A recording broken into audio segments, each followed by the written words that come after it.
Hey y'all, my name is Pastor Ethan, and I serve as the pastor here at Crawford Road Baptist Church. I'm so thankful you found this video. Whether you're about to watch a sermon or a Bible study, I'm so glad that you would like to study God's Word with us. I do want to say that as important as it is to be studying and using online videos, it's even more important to be growing in your faith connected to a local church. So please make sure to stay plugged into your local church or join us on Sunday morning at 10:30 if you don't already have a local church. But don't let a video like this make you think that it's a replacement for gathered worship. That is really important. But I do hope that this video will benefit you and help you grow in your faith. God bless, and thank you for watching. Driving around town, and all of a sudden you notice like a building or something like that you think, how in the world did that get there? Now, I drive past this location every day on my way to work or the grocery store or whatever, and I don't even notice, like, oh my goodness, there's a building here. Has that ever happened to you before? Or something just kind of popped up? I think that happens to a lot of us. Thank you for saying yes, I appreciate that. I think that happens to a lot of us because when you're driving or you're just kind of zoned in on what you're doing, you're thinking about work, you're thinking about what you got to buy at the grocery store, you're thinking about whatever, and so the things around you, they just kind of zone out, and you get tunnel vision on the thing that you're doing. And so everything else kind of just zones out around you. And, that's not only true in terms of driving. I mean, that happens in a lot of different aspects of life. You mow your grass, and then all of a sudden you blink, and it's super tall, and the neighbors are complaining about it, and you got to mow it again. And day over day, you didn't realize that it got tall, but all of a sudden you're like, I just mowed that. And, no, honey, you mowed it 3 weeks ago. Like, oh, okay, I guess you're right. If you have a friend who has lost a lot of weight, all of a sudden you just walk in and you're like, oh my goodness, you look incredible. But the reality is that person didn't just go to sleep one day and wake up the next day and have 50 pounds disappear overnight. Over time, as cool as that would be, over time, right, through hard work and diet and exercise, they were gradually losing weight. And when you started to just pay attention is when you realize it. It's just that normally those things that are happening around us that occur at a gradual pace, we don't see until there's a big result. Whether it's a great thing like someone who's gotten more physically fit or a new restaurant, or a thing that's annoying and you got to deal with it, like the grass growing up and making your yard look bad. You only notice it when it's just so big and so in your face that you can't help but notice it. The rest of the time, there's kind of that tunnel vision. And I think that happens a lot in our spiritual life as well. God's constantly at work. And when we met Ruth and Naomi last week in chapter 1, we realized that. God's constantly at work and is always doing things in people's lives. But it was only when Naomi's husband and then sons died that she really started to talk too much about God. And of course, she blamed God for her problems and allowed bitterness to grow, because instead of reflecting on all of the ways that he had been at work in her life, she was zeroed in on the things that were bothering her, some of which was the direct result of her and her family not listening to the Lord the way that they should have been from the start. As we continue in this story today, I think that's the big idea that chapter 2 is drawing our focus to. God is constantly at work in the world around us for his glory and for the good of other people, and specifically for the good of his people. He's constantly bringing redemption out of all of the mess in the world. Beauty is constantly being pulled out of ashes. But far too often, we miss it. We don't notice it. And it's usually only when something particularly incredible, or oftentimes something particularly tough, happens that we are jarred enough to pay attention to the work of God in our lives. But I think what this story is calling us to see is that it's faithful to the Lord to pay attention to the world around us. And that if we were to pay attention to all of the ways that God is weaving redemption into our individual stories and our collective story as his people, that we would be blown away by all that he does. Our perspective on life, our ability to experience peace and hope would be remarkably different if we were to pay attention and see how is it that God is at work bringing redemption. And that's really the main idea for the whole time that we'll spend together this morning, is that we need to pay attention to the way life happens. We need to pay attention to the way life happens. And we should always do that. I think it's particularly important to pay attention when we feel like life is falling apart. When life is good, it's easy to at least say, thanks, God. It's when life is falling apart that we're tempted to be like Naomi and become very filled with bitter and blame God. Sometimes things fall apart because we made sinful choices and we're dealing with the consequences of those choices. Sometimes life just falls apart because we live in a world that's messed up by sin, and even if there's not a direct choice that we're reaping the consequences of, we just live in a world that's broken, and we deal with brokenness because of the fact that all of the pieces aren't back together yet. Either way, God's working. God's bringing redemption. There is hope and there is peace and stability and rest for our soul in God. But are we paying attention and finding that hope in him? Or are we constantly on edge as we walk through life, watching things happen? And so today, really, the scriptures are calling us to pay attention, especially when life is falling apart, because God is working. He's always weaving redemption into everything. And the characters in this story, they teach us what it looks like to pay attention to the work of God in the world as he brings about redemption. I mean, you can see that in those 3 verses that Jake just read. Ruth and Naomi got back to Bethlehem, and the last verse from chapter 1 says they came back at the beginning of the barley harvest.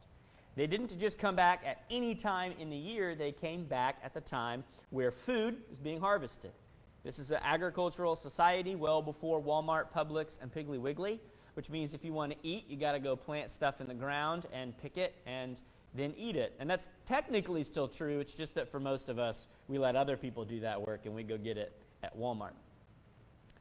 But for everybody then, you had to do that work yourself if you were going to eat. And so God doesn't bring them back at a time where everyone had already gotten what they need and now they're toast. God brings them back at just the right time. Hey, this is the moment when there's abundant food. You're able to be provided for. You're 2 women who didn't have men, and in that society, to not have a husband or a son meant you were severely at risk of not having your needs met. But God brings them back at a specific time. Any time on the calendar, they could have come back, but they come back right when food is at its peak. And there's all these little details that you see, and they teach us that we need to pay attention. I mean, where in your life is God moving? And you should think this week. You should pay attention. You should, at the end of the day, journal and just pause and reflect. How did I see God work? What are little details that might not have seemed like a big deal, but they were, in fact, the hand of God weaving redemption into my life? Things like them coming back at the beginning of the barley harvest. You'll notice in those first verses as well that there's this man, Boaz, mentioned. And this man is from Elimelech's family. Naomi's dead husband has a relative. And he's not just any man, he's a man of noble character. He's a man who's godly. He's a man who cares. This story, you'll remember, chapter 1 told us happens in the time of the Judges. And if you go read the book of Judges, that was a time in the history of Israel that is literally summarized in the book of Judges by, there was no king in Israel, so everybody did what was right in his own eyes. This is a time in the national life where everybody was living in constant rebellion towards God. People were constantly being taken advantage of and harmed. But there's a man of noble character. There's a man who God has put his hand on. And it's not just any man, it's a man from this particular person's family. Naomi in the last chapter told Ruth and her sister-in-law Orpah, hey, you shouldn't come back with me. Part of why my life is bitter is that I don't have a husband and sons, but you don't have husbands either, and I'm too old to bear another son for you to marry. But all of a sudden, what do? We meet a man who's in the family that redemption can come through. He's a man of noble character. He's a man who owns fields. And then I want you to look at verse 3. When Naomi and Ruth are talking about how to get food, and Ruth decides to be the one to go out into the field, verse 3 says, she happened to be in the portion of the field belonging to Boaz, who was from Elimelech's family. And she would go out into the field because throughout the Old Testament, especially the first few books of the Bible, where God's law is written down, God made a provision to where people who owned land and harvested couldn't gather every single piece of grain out of the whole field. They intentionally had to leave the edges of the field untouched so that the foreigner in the land and the widow and the orphan could come along and get food for themselves, since they did not own land and did not have a way to provide for themselves. God intentionally said, hey, you can't milk all of your profit. You have to leave something aside. In a day where Social Security and SNAP cards didn't exist, you have to leave grain so that people who need help and would be vulnerable otherwise can be provided for. So you've got to look in your life and think, where in the details, where in the moments, right? I don't have a field that has edges that are left with crops, but where are there people and situations that might look normal to someone who's not paying attention, but if you're looking for it, you can see God literally putting a box to keep you inside of so that you're safe and you're provided for. When it says she happened, the Hebrew for that phrase is literally that her chance chanced. Her chance chanced. It's almost as if the author's kind of being funny and saying, well, she got lucky and happened to be. There were all these fields in Bethlehem, but her chance chanced. But chance. And of course, we know that it's not chance as a modern mind would conceive of it as pure luck. Hey, go buy a lottery ticket. What's happening is that God is orchestrating her steps. She's just going to a field, and we don't know why she picked it. Was it the closest to her house? Did it look to have the most people? Was it pretty? I mean, who knows why she chose that field, but God knows why he orchestrated her path to get to that field, because it's the one field where the one man from her mother-in-law's family was, and all of her needs were going to be provided for. Where in your life do you might not even realize God is guiding you to the right place, but he is, because he cares about you. You see, these are the details that all of us need to be paying attention to. The restaurants that are springing up on the side of the road, that instead of zeroing in and not knowing they're there, we should take note of. Let's read the rest of this story, because there's so much more that God does as it all unfolds. So look at verse 4 with me. I'm going to read the rest of chapter 2, and then we're going to come back and we're going to look at Boaz and Ruth. The two of them teach us more about how to pay attention to the way that God is weaving redemption into all of our stories. So here in verse 4. Later, when Boaz arrived from Bethlehem, he said to the harvesters, "The Lord be with you, and the Lord bless you," they replied. Boaz asked his servant, who was in charge of the harvesters, "Whose young woman is this?" The servant answered, "She's the Moabite woman who returned with Naomi from the territory of Moab. She asked, 'Will you let me gather fallen grain among the bundles behind the harvesters?' She came and has been on her feet since early morning, except she rested a little in the shelter." Then Boaz said to Ruth, "Listen, my daughter, don't go and gather grain in another field, and don't leave this one, but stay here close to my female servants. See which field they are harvesting and follow them. Haven't I ordered the young men not to touch you? When you're thirsty, go and drink from the jars the young men have filled."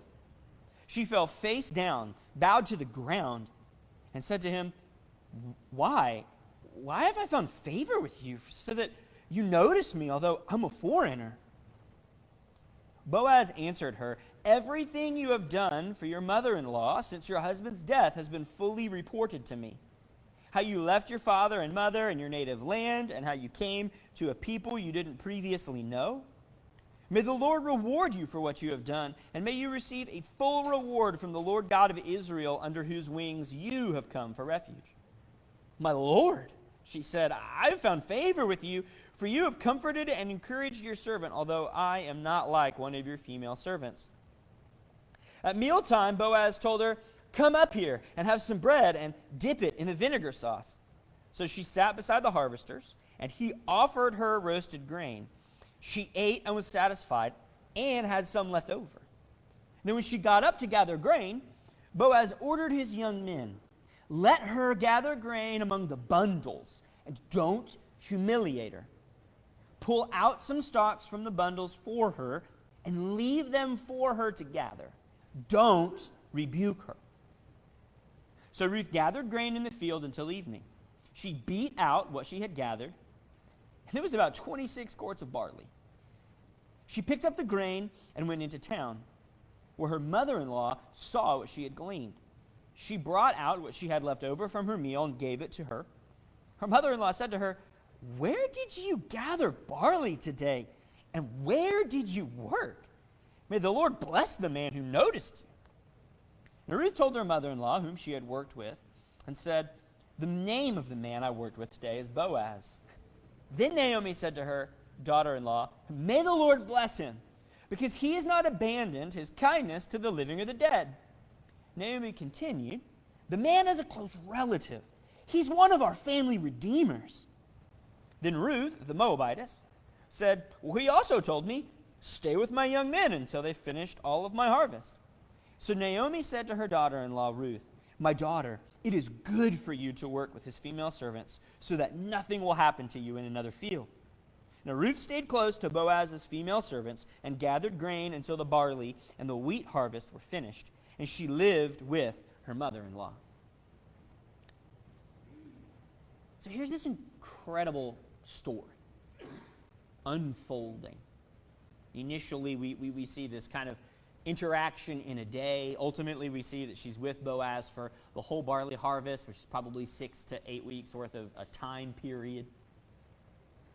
But as she, from what her perspective in life might feel like, would be having her chance into a field, what we know as the readers looking into the story is God orchestrating each step that her foot takes to walk to the field. We see this interaction unfold with this man named Boaz, between him and Ruth, and then certainly between Ruth and Naomi at the end. But in terms of Boaz and Ruth, we see from how they behave that there's this beautiful picture of the way God works out redemption in our lives, and how we ought to pay attention to the work that he's doing for us every day. You see, if we're going to pay attention to how God brings about redemption in the world all around us and in our lives, then what we learn from Boaz is that God cares about his people. So we need to not only focus on ourselves, but focus on others. God cares about his people. God provides for his people. And the example that the Lord and Boaz set for us is that no matter what's happening, we need to be people who are not only focused on ourselves, but also focused on God and others. I mean, pay attention to the way Boaz acts. What you see in Boaz is primarily an example of the generous provision and protection that God has, not only for Naomi and Ruth specifically, but for all of his people. When Ruth shows up, and then Boaz comes onto the scene, first of all, he's met by the men who harvest his field. And there's this big, God bless you. No, God bless you. It's big. It's bold. It's more than just like, hey, God bless, at the end of a quick email. It's this statement where Boaz is communicating to his workers, I care about you, and I want God to benefit your life. And so as your boss, I'm going to do everything I can to be a blessing to you. May God bless you today. And the workers who receive that loving care from a boss, they say, man, God bless you too. You see that exchange. You see the generous heart that God has and the love he has for us as his people. And the way that we can even interact with our coworkers. If any of us employ other people, the way we can be generous and care about the lives of those who work for us and with us. He takes notice specifically of Ruth. You know, I mean, it would be normal for him to ask, who's that woman? And then when he hears who she is, for him to just sort of say, okay, and go about his day. He's a busy man. But instead of simply doing that, when he finds out who she is from the servant that was overseeing sort of the foreman of the field, he calls her over and he starts to do a lot for her. He specifically says, you need to stay here in my field. And what he's doing is he's literally giving her protection. You notice the words he uses before and after the meal throughout the whole day are things like, I've commanded people not to harm you. I've commanded people not to humiliate you. I stay with my female servants. What he's communicating is, hey, in the world out there, probably always true of all people at all times, certainly true of the period of the Judges, if you're a woman and you're not with a man, and there's a whole lot of ungodly men with ungodly thoughts, they're going to take advantage of you. How? Fill in the blank. Any number of ways you could be taken advantage of. They could harm you. They could take advantage of you. I don't want you to have any kind of danger. So what you need to do is stay here. Because if you're with me and you're with my people, I can protect you. And how true is that in our life? That in this crazy world, there's a million ways we could be harmed. But God says, if you would listen to me and follow me, you can find shelter in my wing. Just like Ruth finds shelter with Boaz and protection. But then it's not just a general protection. He's so specific. When you look at all the details of the story, he does things. He provides water. You know, we literally have water in bottles and coolers. But back then, on the way to the field, you have to go to the well and draw water out of the well and lug a giant clay pot that weighs 30, 40, 50 pounds and set it in the field so that when you're thirsty, you can go drink it. And if you don't do that, it doesn't matter how hot it is, there's no Sam's Club water bottle available, you're going to get thirsty. But he's saying, you don't have to do all that. Just come. I got water provided. He feeds her. He didn't have to feed her. He could have just said, all right, pick up some grain. But he feeds her his food at mealtime. And then he, in offering her roasted grain at lunch, when it says that he offered her roasted grain, that phrase, offer, it's not just like, well, hey, there's some food over here. If you want it, go get it. It's a specific phrase in Hebrew that's communicating. He literally takes it and he serves her. The boss, the master of the field, serves a foreign woman. Those details might not mean too much to people like us in our world. You know, our world today, you got phrases like girl boss and anything a man can do, a woman can do better, and all of these sorts of things. But biblically and culturally in this time, men like him would never have served anybody. They wouldn't have even served another man, let alone a woman, let alone a foreign woman. There's all of these layers of like the least likely person to be taken care of, and he humbles himself far beyond what anybody would have humbled themselves to do. Ultimately, we see that from, spoiler alert, Ruth and Boaz get married. From their marriage comes King David. And who comes from King David? King Jesus. And what does King Jesus do to accomplish our salvation? Well, he doesn't farm it out to a servant hand. He offered not roasted grain, but his body on the cross. When he saw us in need, he came and put on flesh and died for our sin and rose again on the third day so that we could be redeemed. That's what Boaz is doing for Ruth. And he's a foreshadow, an arrow pointing towards the work that Jesus will do to accomplish our salvation. Even as we just celebrated Easter and we reflect on the beauty of how God doesn't bring about our redemption while he's far off and away. He comes up close and personal into our lives to forgive us of our sin and to redeem us and to make us new. And so in the life of Boaz, we even see a beautiful picture of the gospel. A picture that ought to call us even here and now just to say, Jesus, thank you for my salvation. Thank you for what you did to provide for me and to protect me, not only in this life, but in eternity. You served me. You offered your body to to save me from my sin. And if you've never accepted that gift of salvation from God, then today should be the day where you come and you say, Jesus, I know you died to save me from my sin. I know I can't save myself. Thank you for offering yourself up for me. Would you please save me? Come talk to me afterwards. Come talk to anyone really else in the church at all. We would love to have today be the day that if you don't know Jesus, just like Jake prayed, you would meet Christ and you would see the love of Christ even through the actions of Boaz. But if you are a Christian, what you should see is the beauty of what Jesus did to save you and the example that Jesus and Boaz both set for you on caring for other people, protecting other people, providing for other people. You see how God, through Boaz, is paying attention to every need. A foreign woman in a foreign land, she needs food, and she needs housing, and she needs a job, and she needs protection. And Boaz is saying, all of it here. I will provide it. I will give it to you. It's ultimately God doing it, as Boaz even says, like, hey, you're being rewarded for what you're doing, but God practically uses Boaz to provide that protection and that provision. And so in your life, how does God work to provide for you? If Boaz's actions demonstrate ultimately the provision and the protection and the love of God for his people, who's Boaz in your life?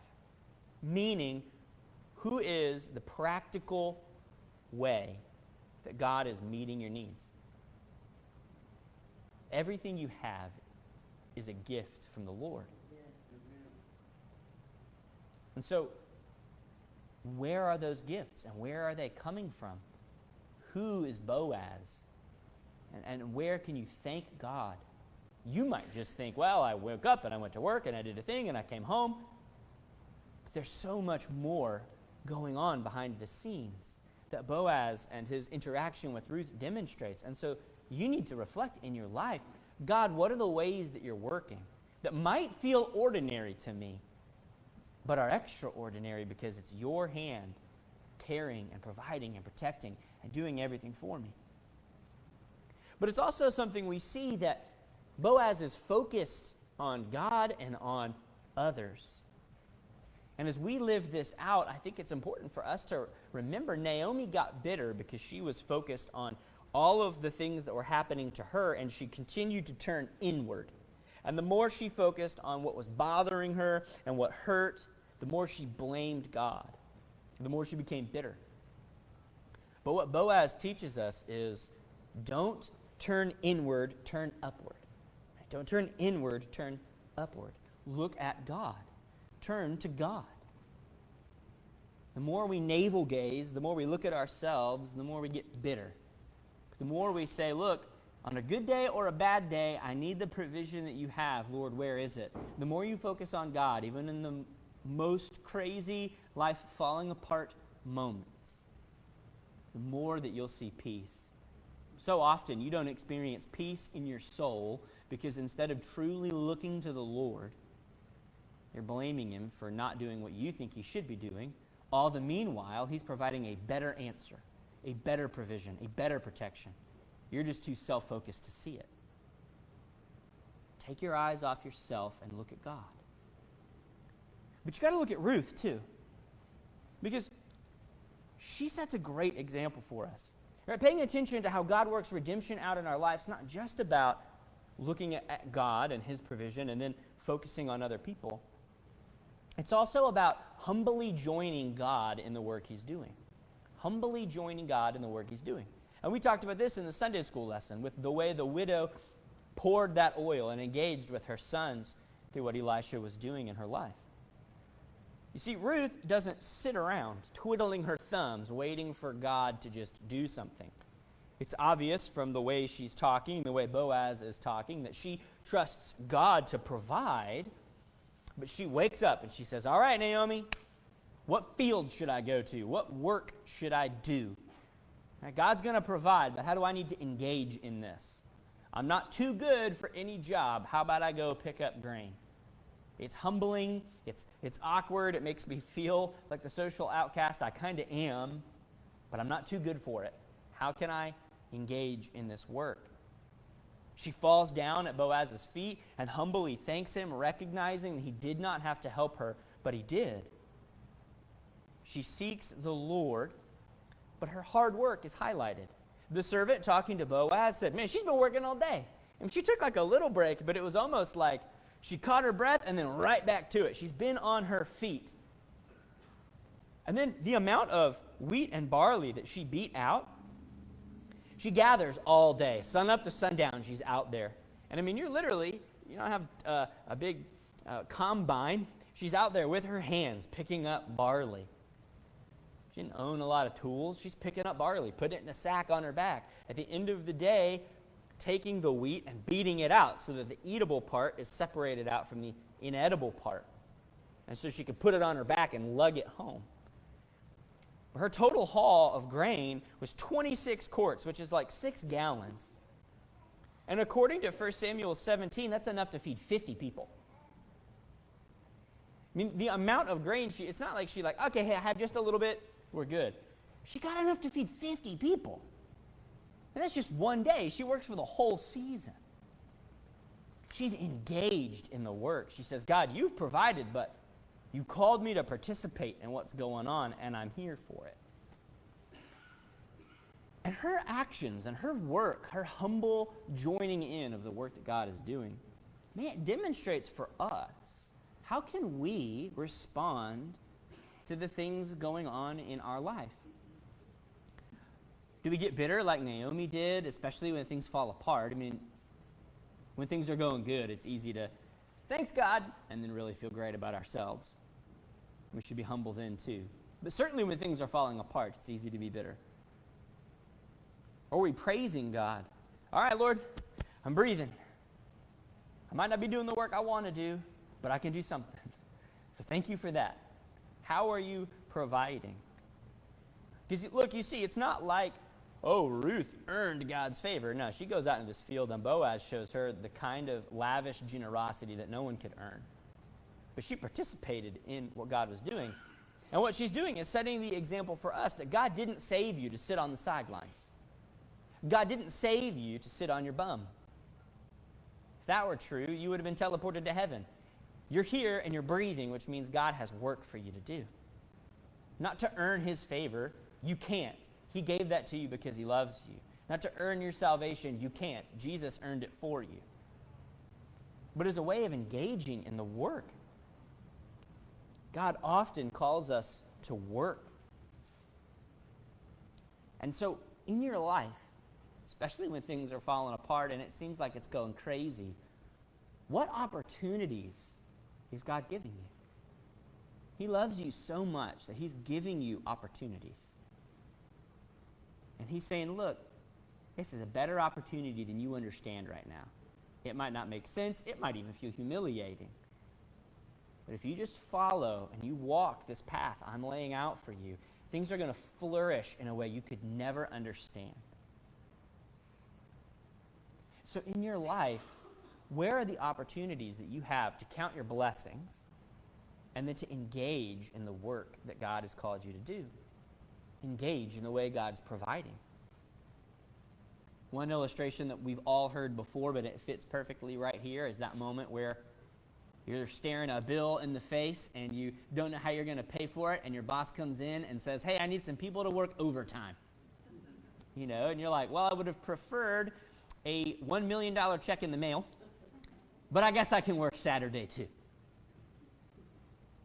How's God moving? For all you know, you work on Saturday, your boss is going to see the industry, and you get a promotion. It's not true every time, right? Sometimes you just do overtime and you pay the bill and you move on with life. But there's all of these ways that God is working and saying, if you would just trust me and engage in the process with me, which, by the way, is faith lived out. How do you know you trust God? You take the next right step, even if you don't know exactly where it's going to go.